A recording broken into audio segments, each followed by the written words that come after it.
മലയാളി പ്രേക്ഷകർക്ക് നന്നായി അറിയാവുന്ന ഫാമിലിയാണ് പ്രവീൺ പ്രണവിന്റേത്. കുറച്ചു മാസങ്ങൾക്ക് മുമ്പ് ഇരുവരുടെയും ഫാമിലിയിൽ സംഭവിച്ച വഴക്ക് വലിയ രീതിയിൽ സോഷ്യൽ മീഡിയയിൽ ചർച്ചയായി മാറിയിരുന്നു.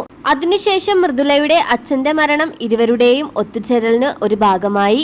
കഴിഞ്ഞ ദിവസം വീട്ടിലേക്ക് പുത്തൻ കാറുമായി എത്തിയ പ്രവീണിന്റെ വീഡിയോ സോഷ്യൽ മീഡിയയിൽ ചർച്ചയായിരുന്നു. എന്നാൽ ഇപ്പോൾ പ്രവീൺ പ്രണവ് വിഷയത്തിൽ ഒരു വെളിപ്പെടുത്തൽ കൂടി വന്നിരിക്കുന്നു. കഴിഞ്ഞ ദിവസമാണ് പ്രണവിന്റെ ബർത്ത്ഡേ സെലിബ്രേഷനിടയിൽ സർപ്രൈസ് വിസിറ്റുമായി പ്രവീൺ എത്തിയത്. ആഘോഷങ്ങളെല്ലാം കഴിഞ്ഞപ്പോഴാണ് പ്രവീൺ കയറി വന്നത്. ഒരു അതിശയത്തോടു കൂടി ഇന്ന് എന്താണ് ഫുഡ്, നിങ്ങളാണോ ഉണ്ടാക്കിയത്, ശിങ്കാരി മേളമെല്ലാം ഉണ്ടായിരുന്നോ എന്നെല്ലാം ചോദ്യങ്ങളുമായിട്ടാണ് പ്രവീൺ വന്നത്. ഇത്തരത്തിലുള്ള പ്രവീണിന്റെ ചോദ്യമാണ് ആരാധകരെ വിഷമിപ്പിച്ചത്. കാരണം സ്വന്തം വീട്ടിലെ കാര്യങ്ങൾ പോലും മറ്റുള്ളവർ പറഞ്ഞ് അറിയേണ്ട അവസ്ഥ. എന്താണ് സംഭവിക്കുന്നത്, എന്തൊക്കെയാണ് സംഭവിച്ചത്, ഇതൊന്നും പ്രവീൺ അറിയുന്നില്ല. എന്നാൽ കഴിഞ്ഞ കൊല്ലം വരെ അനിയന്റെ ബർത്ത്ഡേ ആഘോഷമാക്കി കൂടെ നിന്ന പ്രവീണിന്റെ ഇന്നത്തെ അവസ്ഥയാണ് ആരാധകരെ വിഷമിപ്പിച്ചത്. പ്രണവിന്റെ സന്തോഷത്തിനായി എന്തൊക്കെയാണ് വീട്ടുകാർ ചെയ്യുന്നത്? എന്നാൽ പ്രവീൺ ഒറ്റയ്ക്കാണ്.